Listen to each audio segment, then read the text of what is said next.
Pernahkah anda terfikir mengapa beberapa bentuk di alam semesta kelihatan sangat harmoni, seimbang, dan memukau pada pandangan mata kita?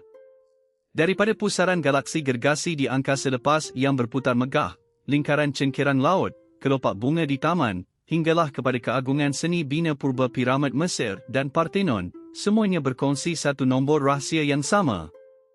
Nombor ajaib ini dipanggil nisbah emas atau golden ratio, yang dilambangkan dengan huruf Yunani Pi, bernilai kira-kira 1.618. Pada abad ke-13, ahli matematik Itali bernama Leonardo Fibonacci menemui jujukan nombor yang luar biasa di mana setiap sebutan adalah hasil tambah dua nombor sebelumnya, 0, 1, 1, 2, 3, 5, 8, 13, 21, dan seterusnya.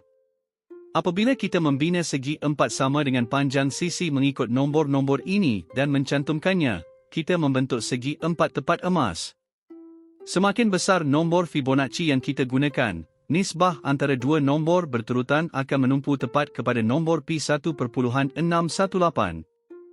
Secara geometri tulen, jika satu garis lurus dibahagikan kepada dua bahagian A dan B, nisbah emas tercapai apabila nisbah keseluruhan garisan kepada segmen panjang adalah sama dengan nisbah segmen panjang kepada segmen pendek. Melalui manipulasi algebra, nisbah ini menghasilkan persamaan kuadratik Pi kuasa 2 tolak Pi tolak 1 bersamaan kosong. Nombor Pi adalah satu-satunya nombor positif di alam semesta di mana jika anda mengkuasakannya, anda hanya perlu menambah nombor 1 kepada nombor asalnya. Bagaimana jika anda mahu mengetahui nombor Fibonacci yang ke-100 tanpa perlu mengira 99 nombor sebelumnya satu demi satu? Ahli matematik Jacques Binet telah mencipta formula magis yang menggunakan nisbah emas secara terus. Dengan hanya memasukkan nilai Pi ke dalam formula kuasa N, kita boleh menjana sebarang nombor Fibonacci dengan serta-merta, membuktikan bahawa jujukan nombor bulat ini terikat secara mutlak dengan nombor tak nisbah Pi. Mengapa alam semula jadi dan hidupan tumbuhan mematuhi nisbah emas? Jawapannya adalah prinsip kecekapan biologi maksimum. Tumbuhan menyusun daun baharu pada sudut 137.5 darjah, yang dikenali sebagai sudut emas. Sudut ini memastikan daun atas tidak akan menutup daun bawah daripada menerima cahaya matahari dan air hujan. Pada bunga matahari pula, biji benih tersusun dalam 34 pusaran mengikut arah jam dan 55 pusaran lawan jam untuk memadatkan ruang tanpa sebarang pembaziran.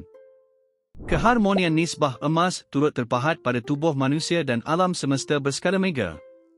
Nisbah panjang lengan bawah kepada tangan, nisbah setiap ruas tulang jari jemari anda, hinggalah kepada kadar degupan jantung elektrokardiogram, semuanya menghampiri 1.618. Pada skala kosmik, dinamik bendala taufan tropika dan lengan lingkaran galaksi pusaran berputar mengikut lingkaran logaritma emas yang mengekalkan keseimbangan grafiti dan momentum sudut.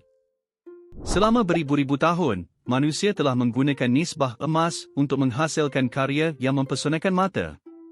Arkitek zaman purba mereka bentuk fasad kuil Parthenon dan piramid Giza berasaskan segi empat emas. Pelukis Leonardo da Vinci menggunakannya dalam lakaran Vitruvian Man dan Mona Lisa, dan pereka teknologi moden mengaplikasikannya dalam dimensi kad kredit, nisbah skrin resolusi tinggi, serta komposisi fotografi Rule of CDS dan logo ikonik jenama Apple.